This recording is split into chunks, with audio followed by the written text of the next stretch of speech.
Skupaj lahko premagamo ta virus. Ostanimo previdni in spoštujmo pravila. Gospod župan, zadeve zaradi novega koronavirusa v občini so izjemno resne, število okuženih je veliko. Kje so pravzaprav žarišča teh okužb in seveda kako se spopadate s tem drugim valom epidemije?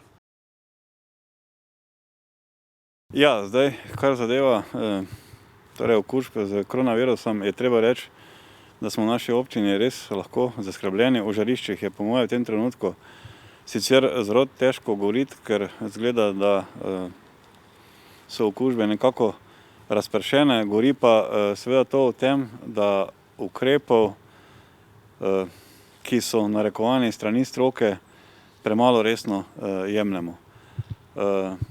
In jaz bi izkoristil seveda to priložnost in bi še enkrat res pozival vse,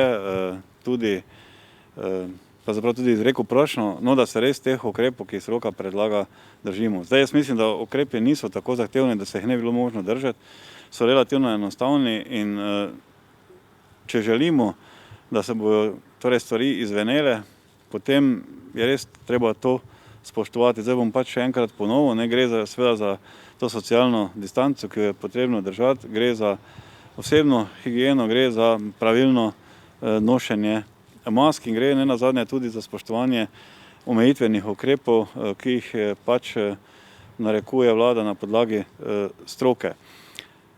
Zdaj mogoče se komu zdijo, pa tudi nam se velikokrat zdijo ti ukrepi, recimo nekateri neumestni, če pač zelo površno pogledamo na njih, vendar so verjetno sprejeti ravno zato, da bi prišlo dejansko do omejitev okužbe. Zdaj pri nas smo res lahko zaskrbljeni, veste, da smo recimo v torku beležili celo 71 primerov, pa nisem prepričan, to so tisti, ki so v bistvu na nek način registrirani, nisem prepričan, da še jih ni več.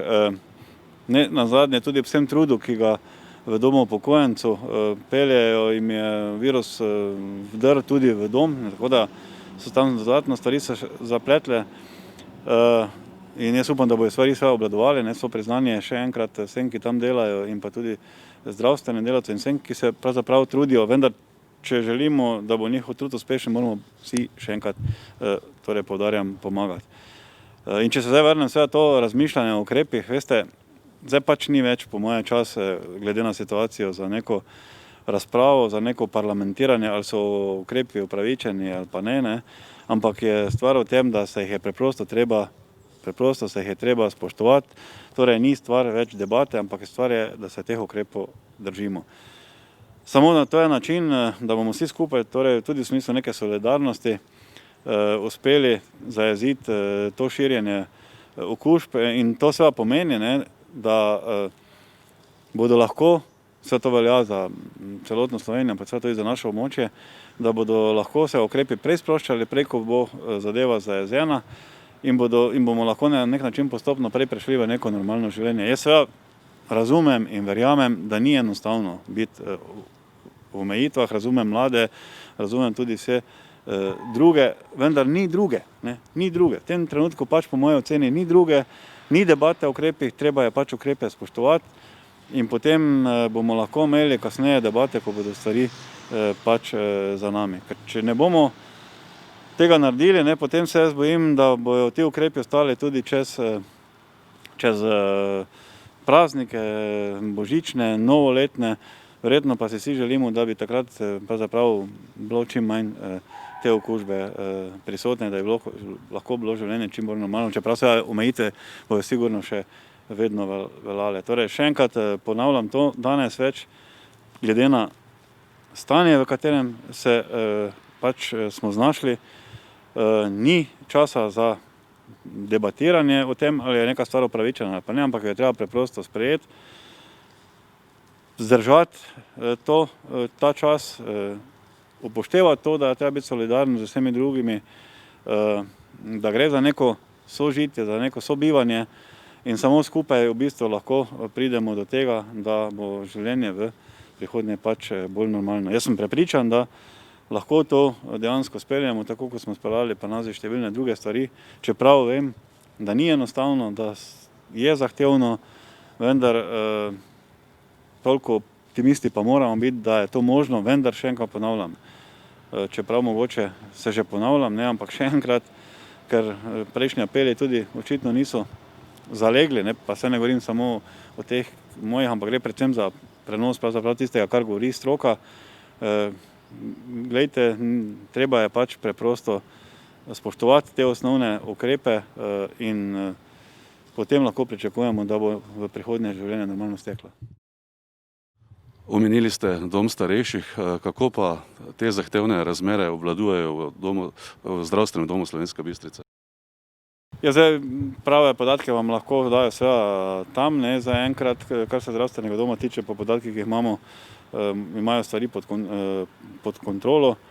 Zdaj mi pač spremljamo, ne, kaj se dogaja. Glede na vse ukrepe, ki so sprejeti, pravzaprav ni več kaj novega, po moje, tudi tu sprejeti, razen to, da res skozi neko kampanjo, skozi nek zgled in skozi vse ostalo apeliramo na vse, da pač se držijo tega in da na tak način stvari zajezimo, ne.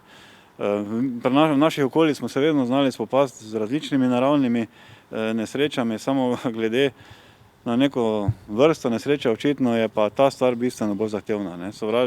Sovražnik v bistvu je neviden, ne. Vsi smo potencialno v nevarnosti in treba pač se na tak način dejansko tudi obnašati. Zdaj, kar zadeva pa seveda tako doma upokojencev kot tudi zdravstvenega doma, ne, tam so še posebej seveda izpostavljeni ljudje, ker so na nek način čisto v prvi bojni liniji.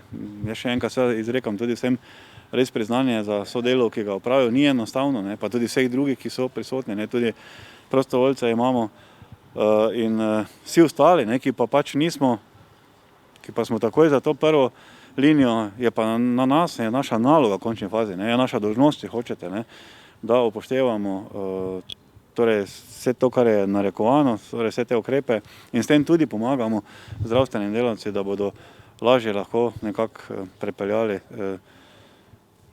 te probleme v neko pozitivno smer, ne. Skupaj lahko premagamo ta virus. Ostanimo previdni in spoštujmo pravila.